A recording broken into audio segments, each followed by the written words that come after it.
দশম গ্রেড সহ ৩ দফা দাবি আদায় ও শাহবাগে পুলিশি হামলার প্রতিবাদে দেশের সব সরকারি প্রাথমিক বিদ্যালয়ে রোববার থেকে অনির্দিষ্টকালের কর্মবিরতি শুরু করেছেন সহকারী শিক্ষকরা। ফলে সারা দেশের প্রায় ৬৫,০০০-এরও বেশি বিদ্যালয়ে পাঠদান কার্যক্রম বন্ধ হয়ে গেছে।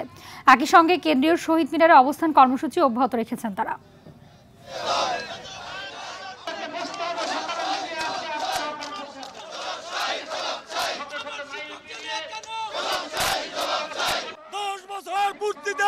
এবং ১৬ বছর পূর্তিতে ২টি টাইম স্কেল এবং সিলেকশন গেট উচ্চতর গেট দিতে হবে।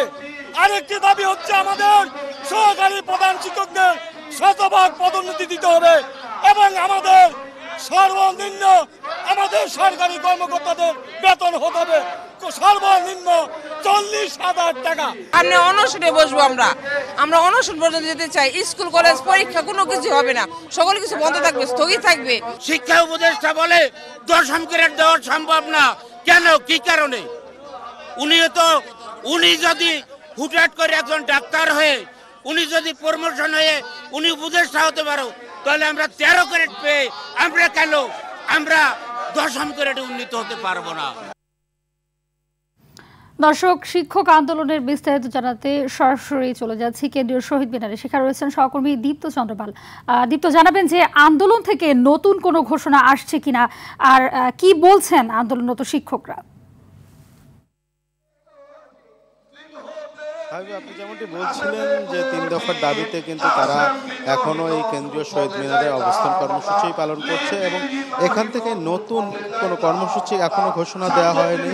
পরবর্তীতে কি করা হবে সেটি কিন্তু জানানো হয়নি। তবে আমরা এখানকার শিক্ষকের যে যারা নেতা রয়েছেন তাদের সঙ্গে কথা বলেছি। তারা কিন্তু বলেছেন যে যতদিন পর্যন্ত তাদের দাবি মেনে নেওয়া হবে তারা ততদিন এইখানে আন্দোলন চালিয়ে যাবেন এবং যে পাঠদান কর্মসূচি সেটি কিন্তু বন্ধ রাখা হয়েছে এবং ভবিষ্যতেও বন্ধ থাকবে। এবং কোমলমতি শিক্ষার্থীদের সামনেই আপনি জানেন যে পরীক্ষা, সেই তাদের দাবি মানা না হলে তারা ক্লাসরুমে ফিরবেন না এবং সেই যে কোমলমতি শিক্ষার্থীরা যারা পরীক্ষায় পড়াশোনায় ক্ষতিগ্রস্ত হবে তাদের দায় সরকারকে নিতে হবে, এমন কিন্তু কথা বলছেন তারা। আমরা অনেকের সাথে কথা বলেছি, তারা কিন্তু যে তাদের উপরে যে পুলিশের লাঠিচার্জ হয়েছে গতকাল, তার জন্য স্বরাষ্ট্র উপদেষ্টা এবং শিক্ষা উপদেষ্টার পদত্যাগের দাবি জানিয়েছেন যে তাদের দাবিগুলো মেনে না হলে শিক্ষা উপদেষ্টার পদত্যাগ দাবি জানানো হয়েছে এবং পরবর্তীতে এই আন্দোলন আরো কঠোর হবে এবং তারা তাদের যে সারা দেশে যে শিক্ষক কমিউনিটি রয়েছে তাদের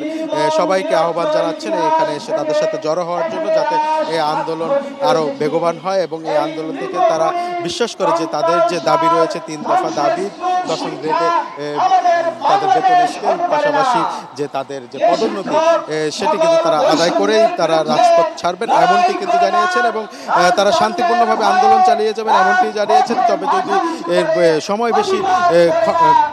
সময় বেশি হয়ে যায় তখন কিন্তু তারা কঠোর আন্দোলনের ডাক দিতে পারে এমনটি হুঁশিয়ারি দিচ্ছে। তো হাবিবা, এই ছিল কেন্দ্রীয় শহীদ মিনার থেকে সবশেষ তথ্য। হাবিবা। জি, ধন্যবাদ আপনাকে দীপ্ত।